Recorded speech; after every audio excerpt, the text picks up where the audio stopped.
Okay, sorry everybody. So anyway, here's my screen share. This is our presentation. Again, I'm with the International Dark Sky Association. I put in our chat my Dark Sky Association website. That's www.darksky.org. If you have a chance to visit that website, I truly appreciate it. I think you'll probably learn a lot more from that website than you will from me today. So I don't know if everybody remembers, but it wasn't too long ago here in this area, Downers Grove, DuPage County, when we could see a truly great night sky. And what we see here in this slide here is somewhat of the Milky Way.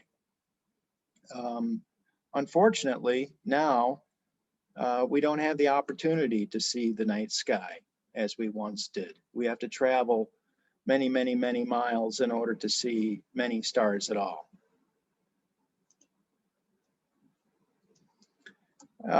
When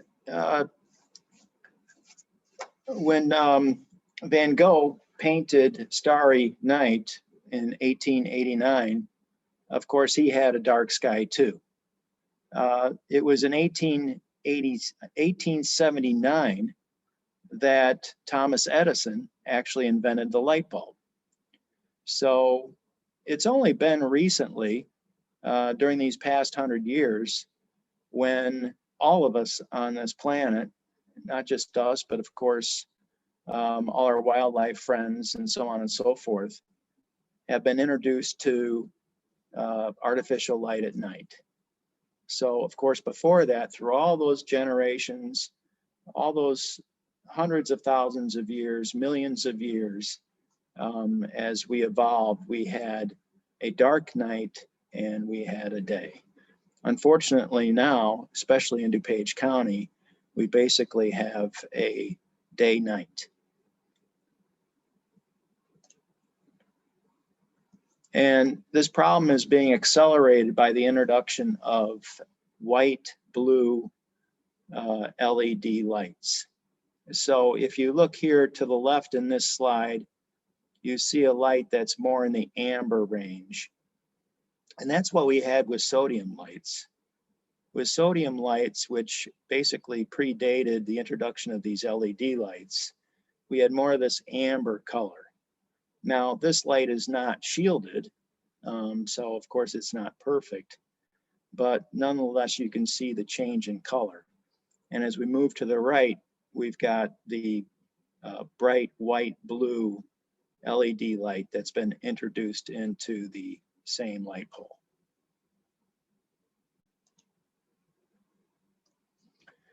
And this slide here more or less kind of amplifies that point, this point. You can see here to the left that we have more of that amber color. So with the sodium lights that we used to have, and Chicago just recently changed out theirs, we had more of a warm white color, which was more in the 2700 Kelvin range from the perspective of lights. Well, with the introduction of the blue-white LED lights, we're now at day white lights and brighter. So we're now installing, not just with our street lights, but also at our home, these very much bright white blue lights. And it's primarily these bright white blue lights that are causing not just a significant increase in light pollution, but health effects also. Whereas again, the sodiums did not as much.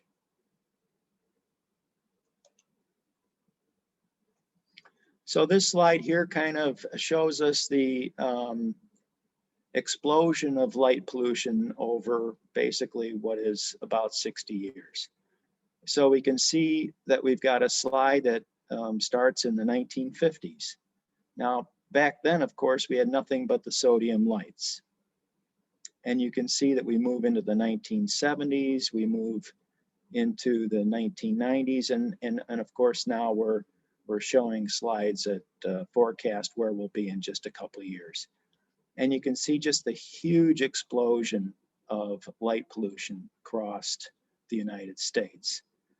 And I'd like you to pay attention closely, if you could, at Lake Michigan.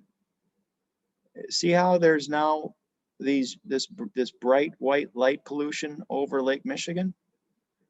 There's not a light on Lake Michigan. What you're seeing is the effect of sky glow. So as these bright white LEDs are being exposed out and up, it explodes across the sky and creates the sky glow that we're now confronted with every night, especially here in DuPage County. And on a cloudy night, it's significantly worse. So are you one of the lucky ones? Only 2 out of 10 people on the Earth can actually see the Milky Way, you know, similar to what we saw on that first slide after the introduction. And 99% of the United States and Europe lives under some form of light polluted skies now. Now, most people live in urban areas, but still, with the introduction of more light pollution, fewer and fewer and fewer of us have the opportunity to see a truly dark sky, which allows us to see the Milky Way. So what is light pollution? From the IDA perspective, light pollution more or less comes in 3 forms. One is sky glow, that I more or less just chatted about a little bit. And the other 2 forms are glare and light trespass.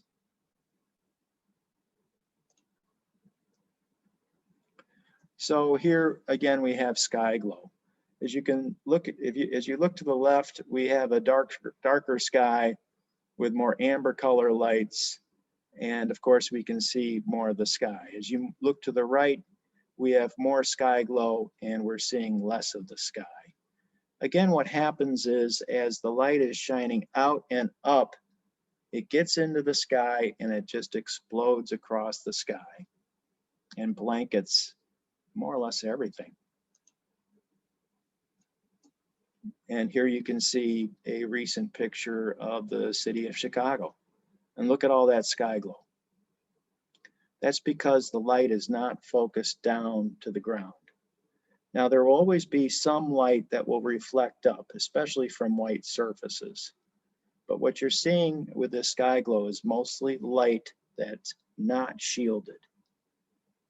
With a proper fixture that shields that light down to the ground, we'll have significantly less sky glow.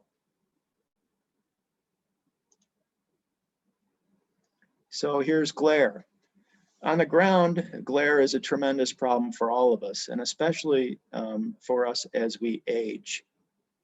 I'm sure you've been in your automobiles from time to time where you've been confronted with a vehicle that's approaching you that has a bright white light. It's so bright that you really almost have to turn away from it. And in addition, your pupils are constricting so fast that you can't see everything else around you. So for example, you can't see the pedestrian at the corner, right? And you can't see a dog or whatever the case may be. So with the glare, our pupils that are otherwise, as I said, over all those generations we had dark skies, our pupils that are otherwise naturally prepared to allow more light to enter so we can see better at night, our pupils are constricting and we're accepting less light. Also, of course, because of that, we're blinding the rest of our environment around us.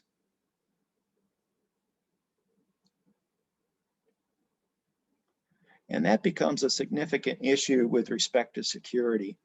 Every time I give one of these webinars, there's usually a question about, well, you know, how does better lighting affect my security? Well, actually, better lighting improves your security. So as you can see here, at the top, we have a light that's, you know, pretty bright, and it's not shielded at all. So that's what our eye is focusing on.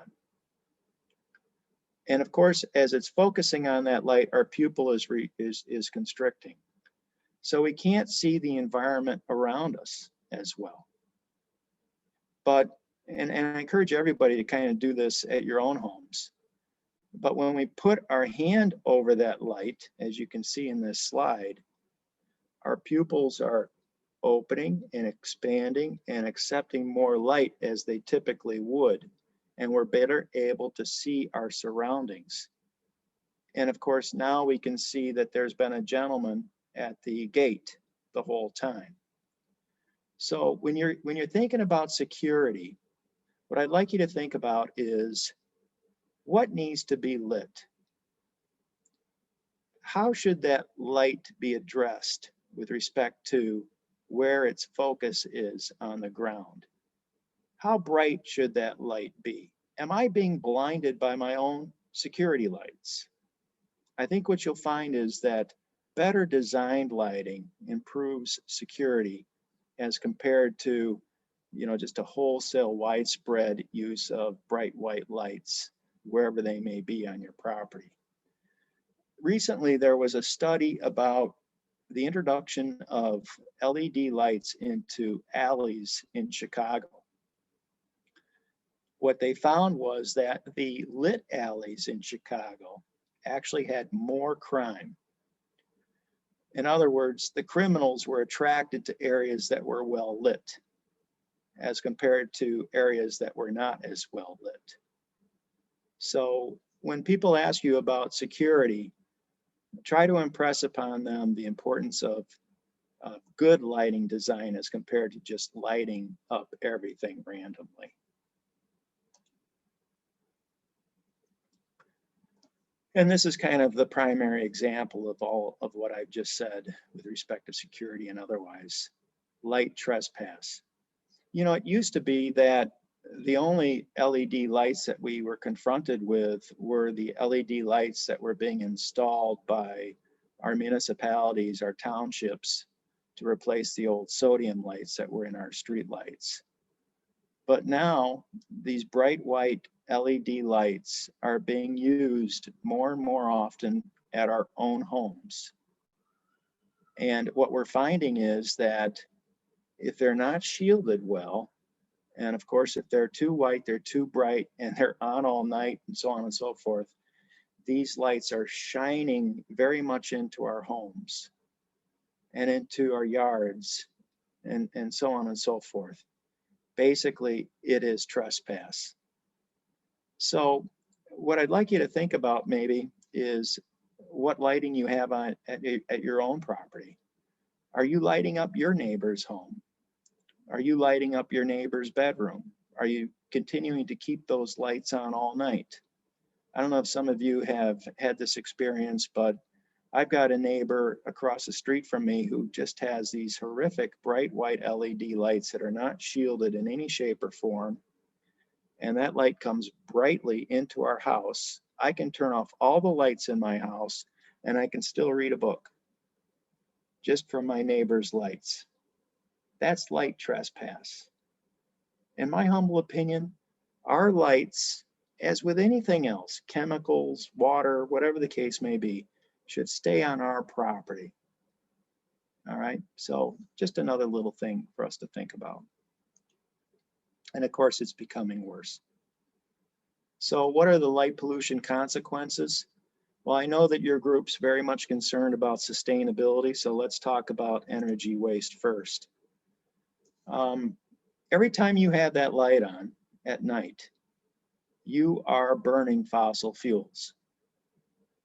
And as a result of that, of course, you're emitting greenhouse gases. So every time you have a light outside, and you may not even know it's on, and of course it continues to stay on all night, you are contributing to climate change. And of course, you're also affecting your energy bill. So this little slide here, if you move from left to right, is kind of an example for us as residential homeowners. 13% of residential electricity use in the United States is exclusively for outdoor lighting. That's a lot. and about 35% of that is completely wasted. It's not shielded, it's poorly aimed, it's kept on too long, whatever the case may be. From a cumulative effect in the United States, that's about 3 billion per year worth of energy lost to sky glow alone, which is about $10 per person annually. And to offset the amount of greenhouse gases from that wasted outdoor energy that we use at our homes, forget about municipalities and so on and so forth, you have to plant almost 600 million trees a year. So we are very much contributing to global warming with the outdoor lights that we use at our homes. Human health. These bright white LED lights are a huge problem for human health. Why? Well, basically because they affect melatonin. Melatonin is one of, I believe it's now 68 hormones that have been discovered with respect to our bodies. And all these hormones have, of course, occurred naturally through all the generations that we've been here. Melatonin is only released when our body perceives through our eyes, through our photoreceptors, that it's dark. It's not going to be released until that. Don't ask me why, but that's just the way it is. And this hormone regulates our sleep-wake cycle, which is otherwise known as our circadian rhythm. As recently as 2016, the American Medical Association published a study, which was basically in response to the introduction of bright white LED lights with street lamps, cautioning municipalities about the use of those LEDs. What the American Medical Association found was that these bright white lights affect our circadian rhythm, which then affect our health. And the American Medical Association encouraged municipalities to use something other than bright white LEDs and to make sure that those are shielded. So you can see here with this slide, during the day we're awake. At night we should be asleep. And the melatonin helps us have a good night's sleep.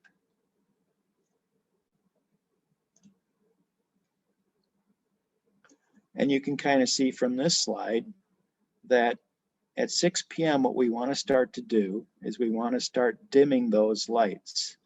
So our body's getting prepared for a healthy sleep cycle. We want to start limiting our technology use. So with our handhelds, for example, you may have heard this, because as we approach midnight, our melatonin is going to start to release. And we want to have a restorative sleep. We want to have a deep sleep. We want to have a good REM sleep, so that at 6 o'clock, when our melatonin release stops, we're more healthy. What happens when we're sleeping? We're restoring, we're regenerating, we're basically restoring our autoimmune systems. What we found recently with COVID through a study through the Cleveland Clinic is that if we do have a better night's sleep, we are more healthy, our autoimmune system's more healthy, and we're better able to combat autoimmune diseases, which of course include COVID-19. And some of you might have heard that the CDC was recommending melatonin as a supplement to help address COVID. There's studies that suggest that cancers can be caused by light pollution, again, because of its effect on our circadian rhythm. We become maybe a little bit more obese because we're not sleeping well, which of course can lead to a host of issues, including diabetes, etc. And now some of you might have seen that blue blocker glasses are being sold. So the optometry business is, of of course, getting into this with the idea that with respect to your handheld devices, especially at night, we want to block out that blue-white light so that it's not affecting our release of melatonin. Ecological impacts. Bright white lights have a tremendous impact on a host of different wildlife friends. There's a number of studies. You can find some of those studies on the International Dark Sky Association website that show effects on a number of different animals, insects, what have you. What I like to do is I like to focus on more or less three wildlife friends that are more local to us. I like to focus on the fireflies, I like to focus on moths, and I like to focus on birds.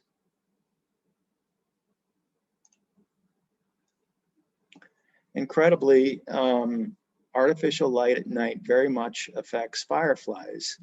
I don't know if some of you remember, but you know, I'm 60, almost 61, and when I was younger, we had fireflies everywhere. It was just a blanket of fireflies. Well, we have significantly fewer fireflies now.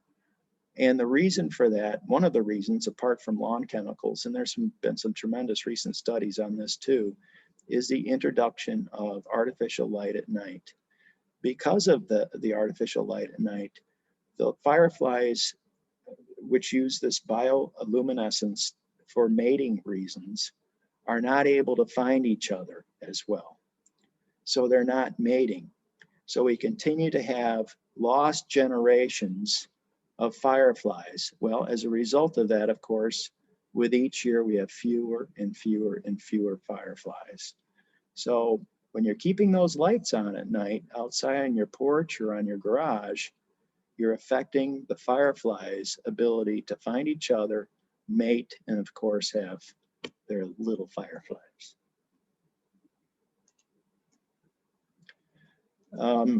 As you know, I'm sure artificial light at night, especially with these bright white LEDs, very much affect our nocturnal pollinators, our moths.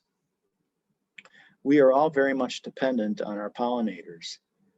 You're organic gardeners, for example, so I expect you're probably all very much interested in planting native species in your gardens. You're probably all very much interested in planting plants that attract pollinators. Well, our nocturnal pollinators, our moths, are part of that program that we're trying to, of course, use in our own yards, that wildlife program. Insects pollinate fruits and flowers. 80% of flowering plants and 75% of all food crops are dependent on insects. Actually, most pollinators are nocturnal, believe it or not. And those pollinators, those nocturnal pollinators, are more effective at pollen transfer.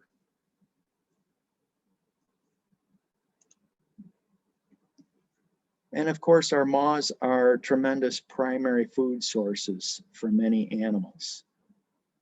So as we're losing moths because they're circling the lamps and not doing what we would like them to do, which is to pollinate our plants, and most of these moths are not around for more than a day or two. As these moths are circling these bright white lights, they're more susceptible to predation. Bats might get them. Other nighttime predators find them more often. And of course, insects play a major role in decomposition. We're currently in an insect apocalypse. I don't know if anybody's heard that or not, but the volume, the biomass of insects throughout the world has dropped significantly. And a lot of people are finding out that a potential very much significant contributor to that is artificial lights at night. Moths are bird food. We want to turn the lights off because nighttime lights kill the moths.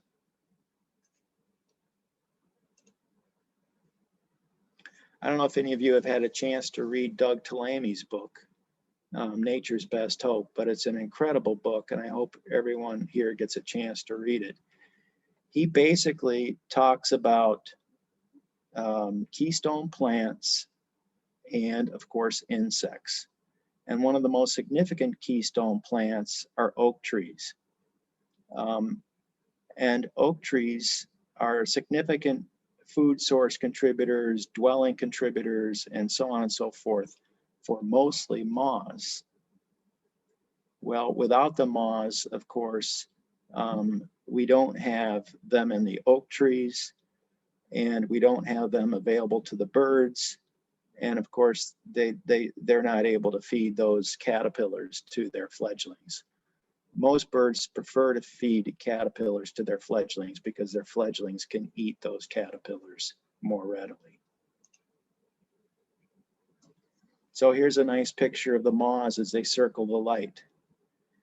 Amber yellow colored lights are better because they don't attract the moths. The moths will not circle them.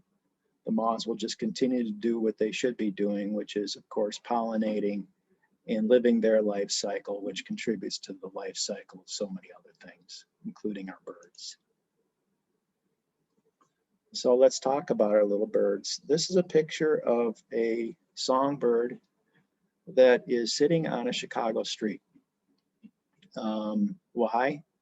Because during migration, it was attracted to city lights within city buildings, lights on city buildings. And it flew around that building and ultimately became tired and ended up here on the sidewalk.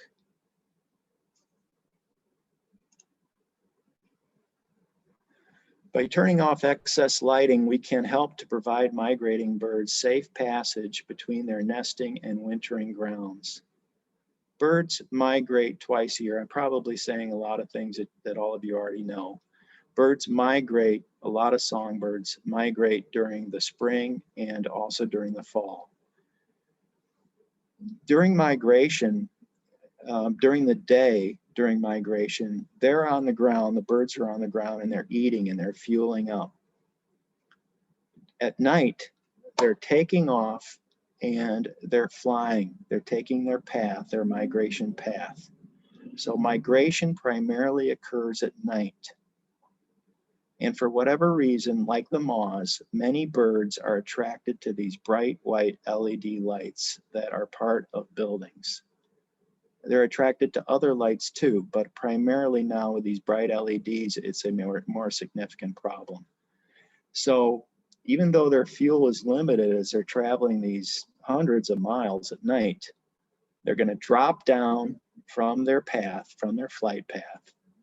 Hundreds of thousands, if not millions of birds.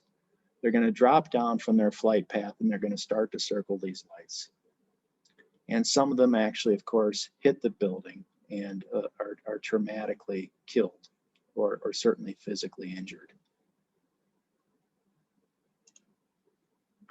And we're now in a bird apocalypse too. I don't know if anybody's read about that.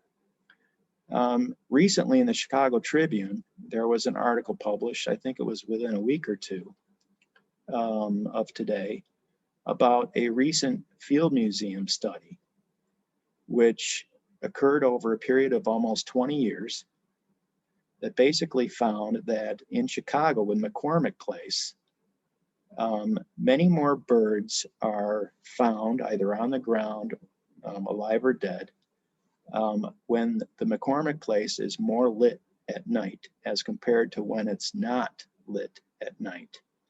And the study by the Field Museum in Chicago found that turning off the lights at one downtown high-rise reduced migratory bird deaths by 80%, just at that one building. So I don't know if any of you have heard this, but Chicago is a very good lights out initiative. Other cities are now starting to have a lights out initiative, including most recently Philadelphia. So there's efforts to try to encourage building owners, property managers, whatever the case is, to turn off these lights at these buildings in Chicago during migration season. And it's helping.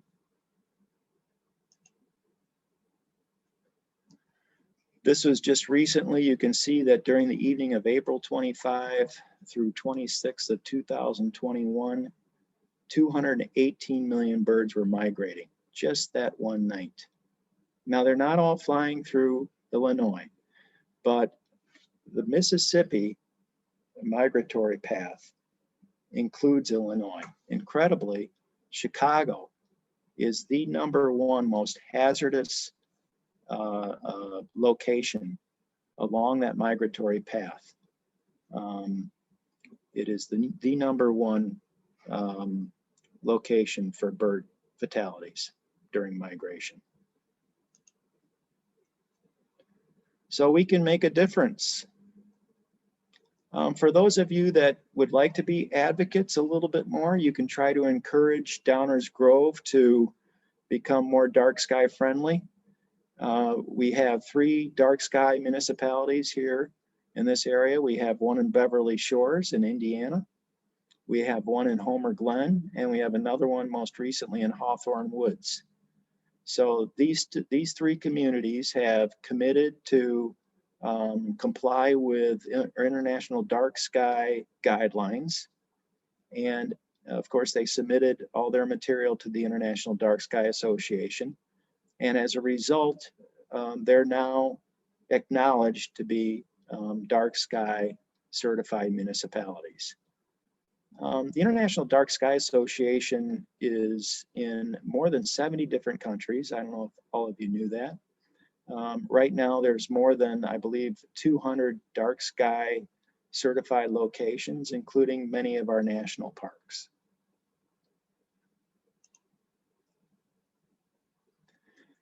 More personally, what I've done in my little neighborhood, now I have a pretty short street, so it's easy.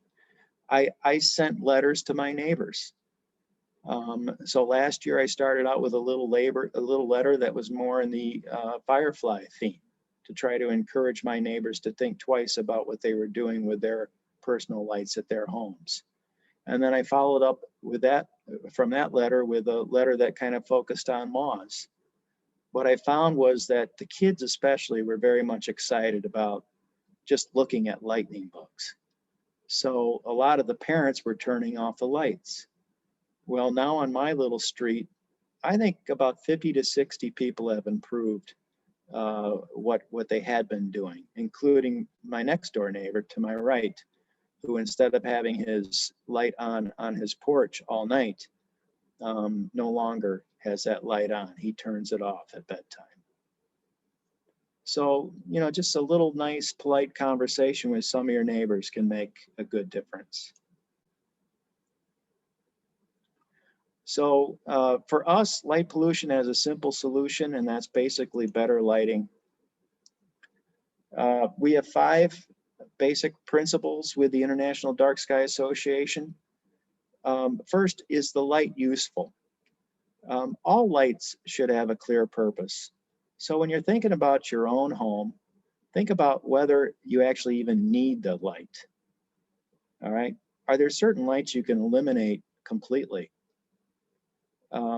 Of course, if those lights aren't needed to be turned on, should they be turned off and left off at night?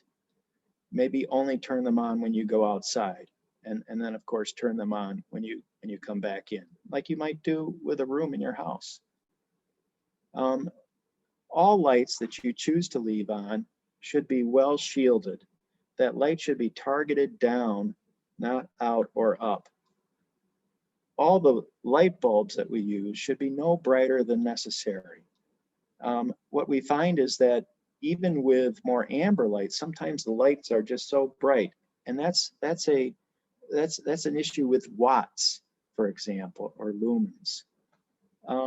And of course, the light that we choose to use should only be used when it's useful. Sometimes timers can be used, sometimes motion sensors. And then lastly, we want to use the warmer lights, the more amber colored lights, as compared to that dangerous blue-white light. So let's start with shielding real quick. You can see as we move from left to right that we have a situation where there is no shielding. We see this a lot with globe lights. If we want to keep our globe lights because they're more vintage, okay, I get it. But do we need that light on all night?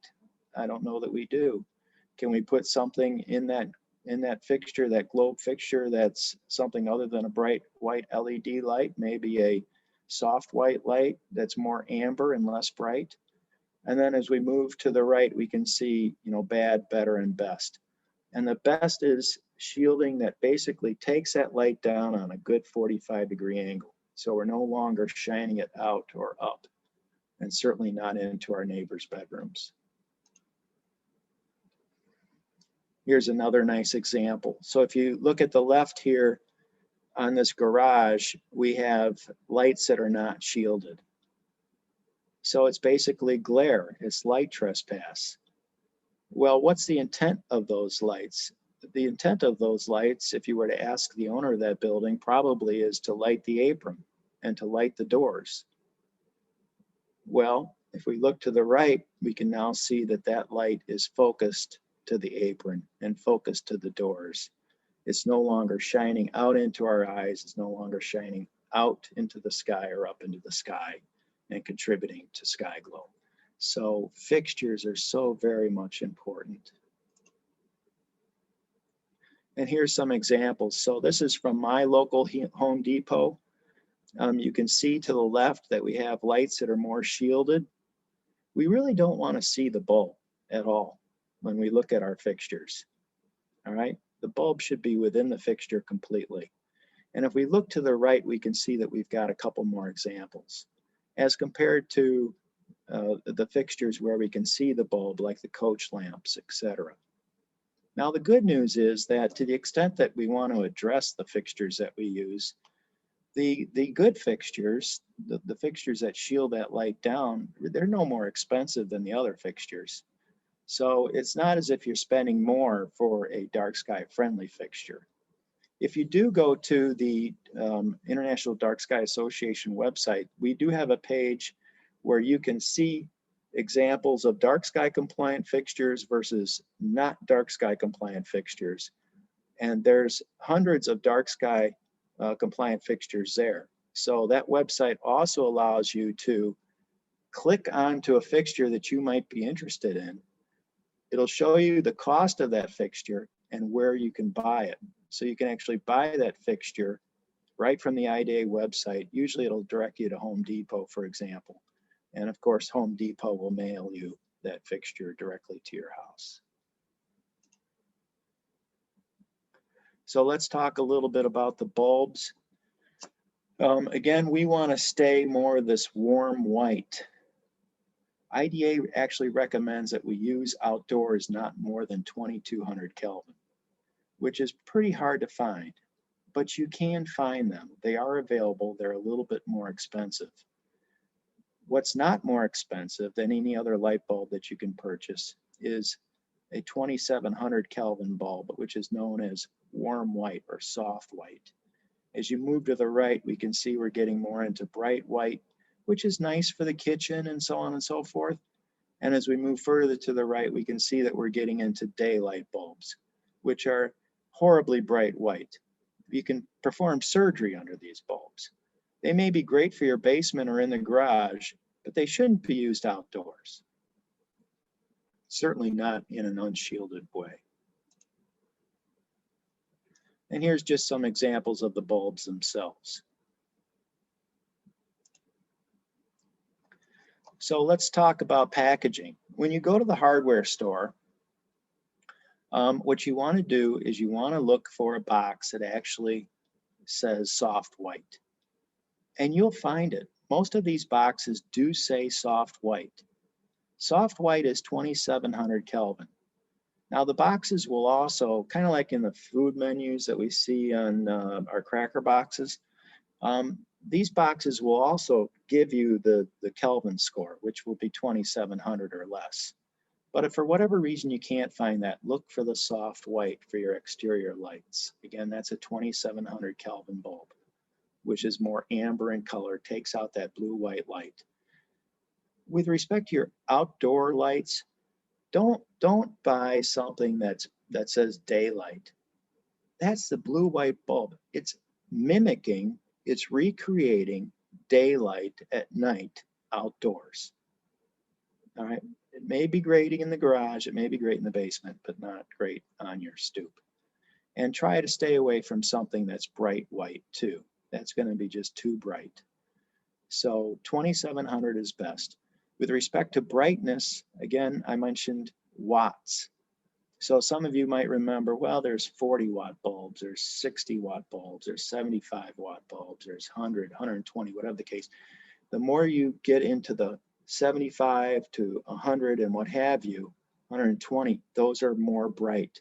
Again, they may be great for indoors in the basement or whatever the case may be, but we don't want to use those outdoors.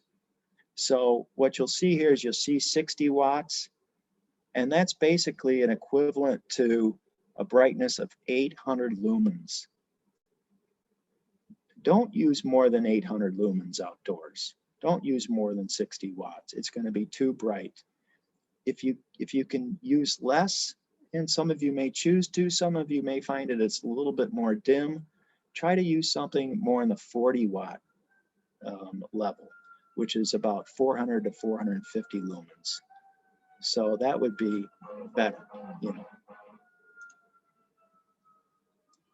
So just to wrap up, we got this nice little example here that basically is addressing the 5 guides that we like to promote at the IDA. At the top, we can see that we've got lights here, there, and everywhere. Some of us might use ornamental lights that shine up the house or our trees or whatever the case may be. So think twice about what lights you really need. As we move to the bottom here, you can see that really for security purposes or for the benefit of our friends or whatever the case may be when they visit, we only really need the one light at the door. And then of course we can see that the lights at the top are just too white, too bright. We want to change that. We want to make them more amber and less bright, as is more or less shown here at the bottom. And to the extent that we can turn off the lights altogether when we go to bed, or we're not otherwise outdoors, terrific. And to the extent that you feel that you need a light on all the time, you know, maybe consider a timer or a motion sensor, but certainly, you know, use that better light in a shielded way. And here we've got the beautiful, perfect fixture with a nice amber light and less brightness. And we can see the stars, and isn't that nice? So there you go. Again, you can go to the www.darksky.org website and learn much more than what I've just shared with all of you. And of course, I encourage you to do that. So I'm going to stop the share. And I think we're ready for whatever questions you might have. Okay. Let me see, I'm saying if I do not see any questions in the chat. So if anyone has questions, go ahead. And you know what? I had one and I didn't put it in the chat. So I have one. okay, go ahead. Is there a way, a good way to make the city officials more aware of some of these light problems? Like I just had some street work done and they put in a new street light and it's driving me crazy. It must be one of the brighter ones. I can't imagine that this, and I know it's not shining down because I live almost a block away and it's coming onto my porch. And you know, you're sitting out there, you want to look at nature and your yard and everything, and your eye is constantly being captured, you know, by this big giant bright light. And it didn't used to be that way. And I wish that there was something I could do about it. Well, your village, your city may have some ordinances that address lighting. Many don't. So the first thing that you may want to do is check and see what, if any, ordinances, what, if any, codes your municipality has with respect to lighting. Mm. Some of those codes may help you. So for example, there may be a code that basically suggests that any lights should not extend beyond your property. Mhm. Well, these aren't mine though. These belong to the village. It's their light. Okay. Yeah. Well, the village may or may not have a code that addresses that. What I have Mm. found is that most villages exempt themselves from these lighting codes. Oh, great. Okay. Mm-hmm. But nonetheless, I would encourage you to address it with your municipality.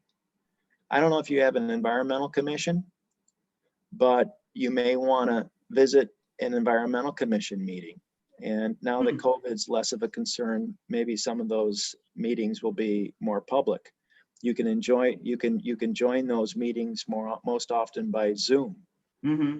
So you can start to address your concerns with your environmental commission. Mm-hmm. If you know your mayor, your village manager, you can discuss that with her.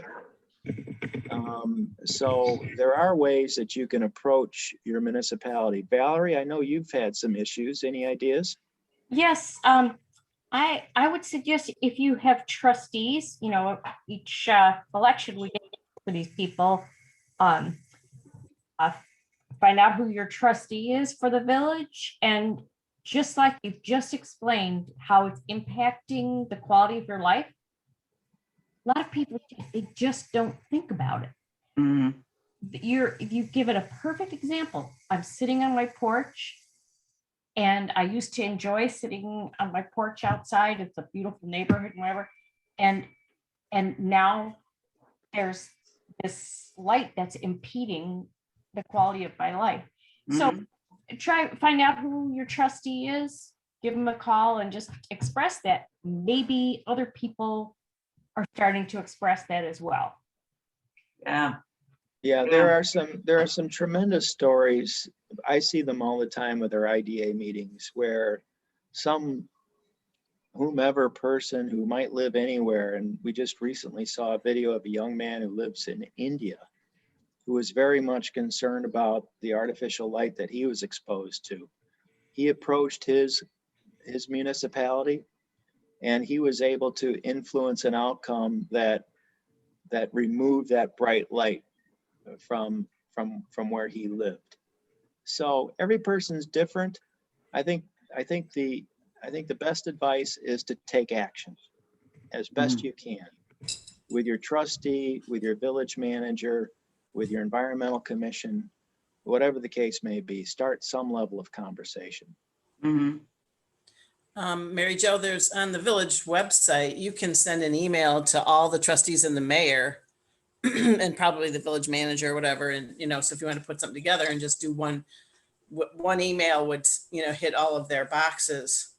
You know, and you can also visit go to the meetings, you know. But Yeah, like I said, I've been to a couple of those. Yeah. so, I mean, but like I said, if you want to you can send an email. To everyone that could help. Yeah. And just to let them know and then see what happens. Yeah, maybe I'll do that. I think I will. And Katie is mentioning, that we do have, Downers Grove has an environmental concerns commission. We may even have some people who are on it or were on it or have talked to them in this group. So, and I know those commissions do meet. So, you know, we do have a body you could at least start with in Downers Grove. And if you're not in Downers Grove, you could do this, you know, you could check the website of your own town. So. Yeah. Okay, well, I'm gonna look into it. I'm gonna put my email address in chat. I'd be more than happy to do what I can to help, and I'm helping Wilmette right now address their light pollution issues. And I've helped other individuals, individually to do likewise. So I can certainly do what I can to help you. Yeah, because I was just gonna add with, for Mary Jo. Yeah, because we had an issue with actually All Creatures Great and Small. Oh, You know, yeah. with their new animal clinic and, or veterinary hospital. And the light is so bright from their hospital. Like I was joking, if they are doing surgery in the parking lot. But anyways, Stan Popovich, our community development director, actually sent out an inspector to check. And it did improve, but it's still very bright, especially in winter. Like now we don't notice it so much because there's leaves on the trees, but Yeah, in winter it's very harsh. Well, yeah, that's ironic because if they're concerned about all creatures, great and small, they would yeah. What about those small ones? friendly light. Yeah. And as Adam mentioned, fireflies, they're an insect that everybody loves. Yeah, It's a great poster child, I guess, for good responsible lighting. So, you can mention that those lights are having a negative impact on fireflies, yeah, little creatures. yes. Yeah, Yes. a lot of municipalities now are trying to encourage native plants, pollinator efforts. What I don't think we appreciate is that we spend a lot of money on all these native plants. We spend a lot of time on trying to encourage our pollinators to visit our native plants. Yeah, Now try to keep little homes for our pollinators, our bees, and so on, over the winter. But we're affecting all of that good work by the choice of lights and yeah. Keeping the lights on. Yeah. those lights on all night. Yeah. It's very much affecting all the good efforts at sustainability too, Yeah. that we're otherwise trying to accomplish every day. Charlie had a question. Yeah, and building on this a little bit, I actually have two. The first one, you mentioned Homer Glen as a community that did something.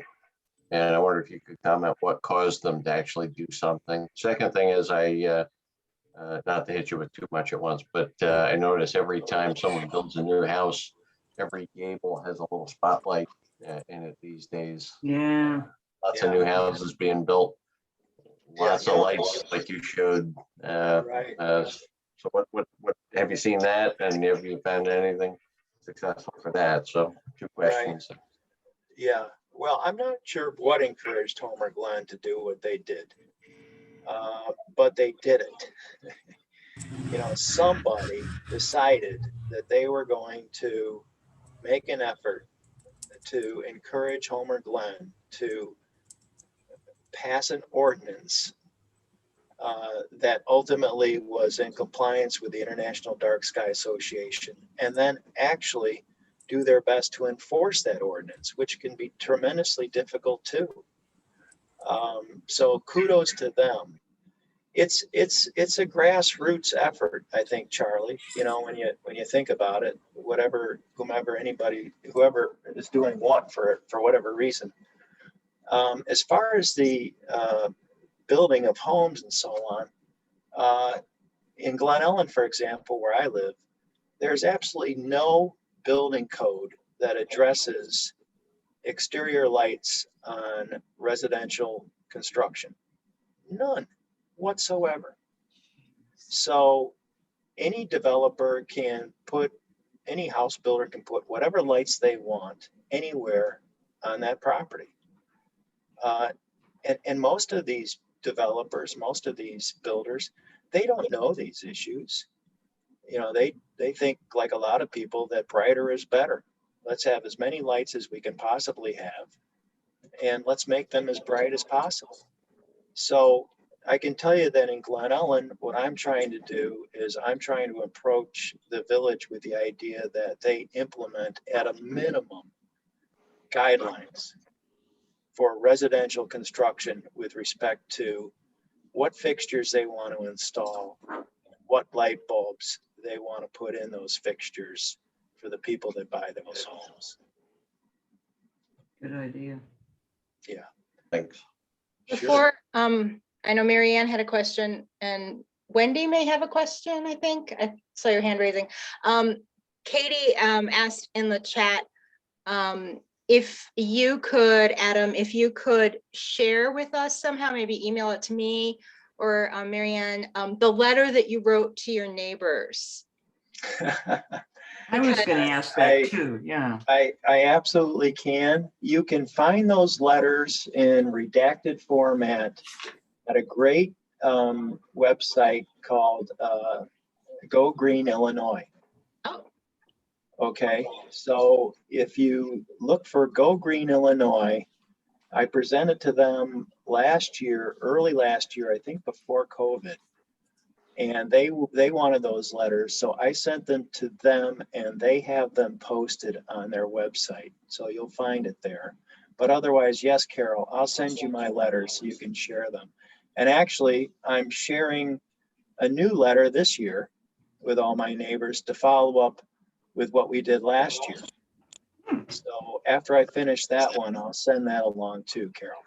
Well, I was scanning it and it seemed like, well, first of all, you said it, you experienced success with it, but the tone was nice. I mean, it seemed like, God, this is a bad joke, catching more fireflies with honey. It seemed like, Yeah, whatever you do with your neighbor, sometimes you'll get a better response if you're not also carrying a gun.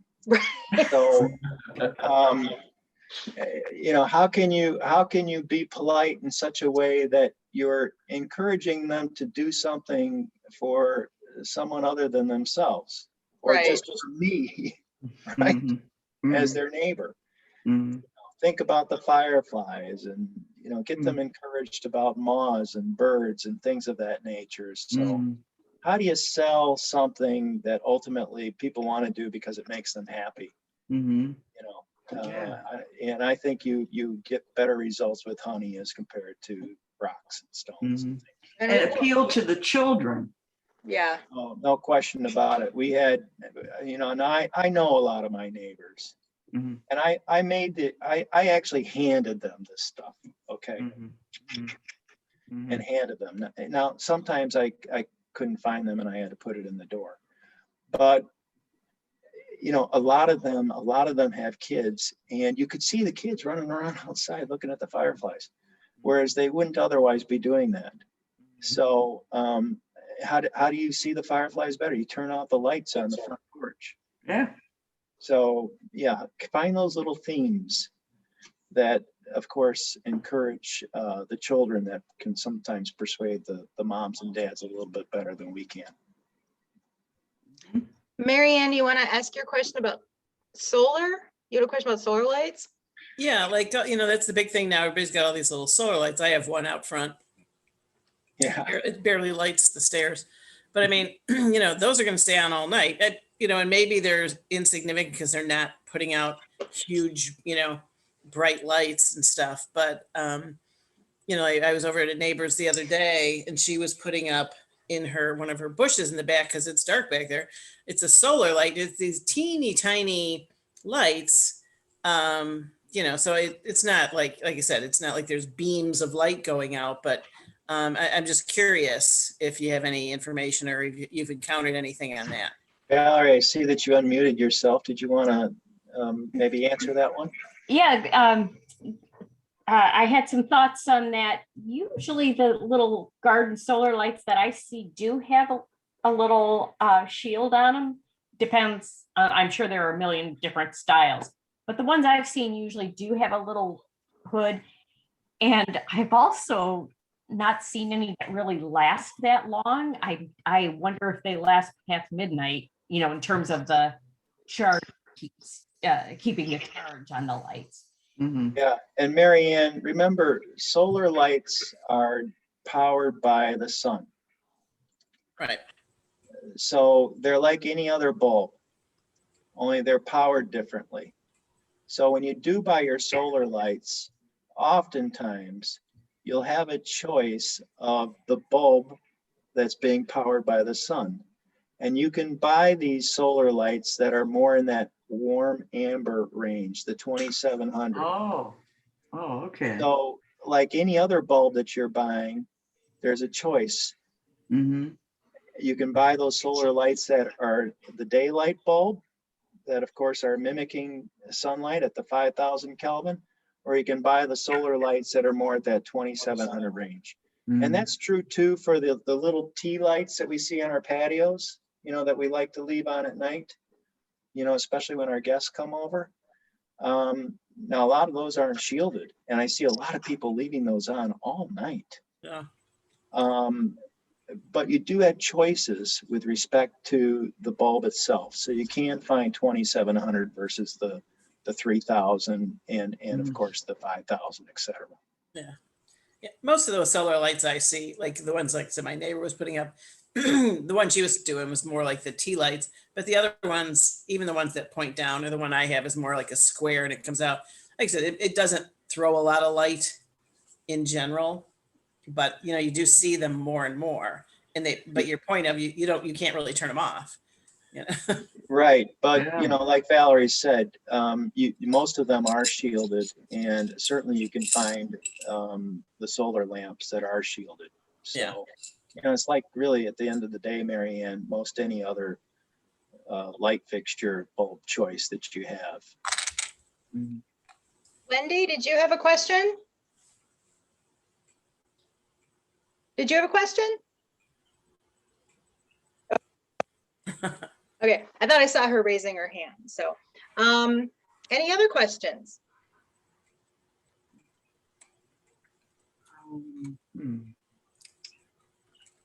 Anything else? Oh, I do, sort of. Okay. Since a lot of this, like my neighbor down the street, or actually a couple of doors down and across the street, they have, you know, it's big now to have the uplighting on their trees. And some of that might be a landscaper, you know, like, you know, suggesting that. Is there any work with like, you know, trying to promote landscaping companies to stop doing that, or putting them on a timer so that they go off after? Yeah, you know, this is another question that I hear with every presentation, you know, the uplighting and what can we do with the landscaping contractors, the people that are primarily responsible for some of these decisions. There's really not a widespread effort at the grassroots level to address landscaping contractors. The Illuminating Engineering Society, which is now a partner with the International Dark Sky Association, is starting to address standards that will hopefully affect outdoor lighting more now than in the past. So, you know, like most everything, you just have to do your best to address it with your neighbor individually if you can, and to encourage your neighborhood to think twice about keeping those lights on. Certainly, you know, after they go to bed. Yeah. Why should Yeah, they be on all night? I've talked to my neighbor in the back. There are wooded lots, or all of the lots here are wooded, and we have owls and all kinds of great birds. That this neighbor decided to put in 3 or 4 of those up lights, you know, into the oak trees. And I know she loves the birds, and I kind of tactfully, gently told her that by shining the lights up into the trees, she's affecting the bird's ability to do its nocturnal thing. And I think it helped because they're not on all, those lights are not on all the time anymore. It's just when she's got company. So Yeah, when you think Good. about lights that are left on all night, it's not affecting just us, it's affecting everything that's outdoors. any predator and prey interactions are affected by being illuminated all night. Yeah, that poor robin family that's trying to have some sleep there at night in their nest in your pine tree, your spruce tree, you know, they're fighting that bright light as much as you are. Yeah, that's when you were talking about the bugs and stuff. That's all I could think of is the neighbor with one of their children, the little boy is like bug crazy. He's kind of growing out of it, so I'll have to talk to Charlie and say, Charlie, did you know? See if he'll say something to his dad. But yeah, but I like your idea of the letters. I'll have to think about that. Yeah, the insect killers that are primarily for the mosquitoes, well, they're attracting everything. They don't And- attract mosquitoes because They- mosquitoes they are attracted really- to carbon dioxide. So people buy those bug zappers thinking, because they're sold under false pretenses as mosquito killers, and they're not killing mosquitoes, they're killing all beneficial pollinators. If you look in the traps underneath them, you'll find all kinds. Moths, yeah. All moths. Yeah. What a And joke. of course, all the mosquito spray that our municipalities are flooding our air with during the summer is also there. It's also killing many more insects than mosquitoes. Mm-hmm. Well, any more questions? No, but we've had a couple of people sign off and say thanks and that they thought it was a great, presentation. So Thank you so much. Yes, Yeah, I learned a lot. yeah. Wow. Gotta go buy all new light bulbs. Get the right kind now. Yeah, I think you'll really enjoy making a difference with it.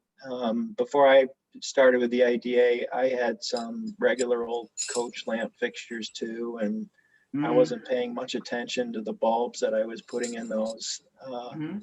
I spent about $100 on, maybe about $120 on new fixtures that I just bought from Home Depot, nothing special. Mhm. And so now all my lights are shielded down. And just bought the simple soft white bulbs as compared to something, greater and more bright. And, it's great. I can see so much more when those lights are on. I can see more stars. Our little street is a little bit darker. And of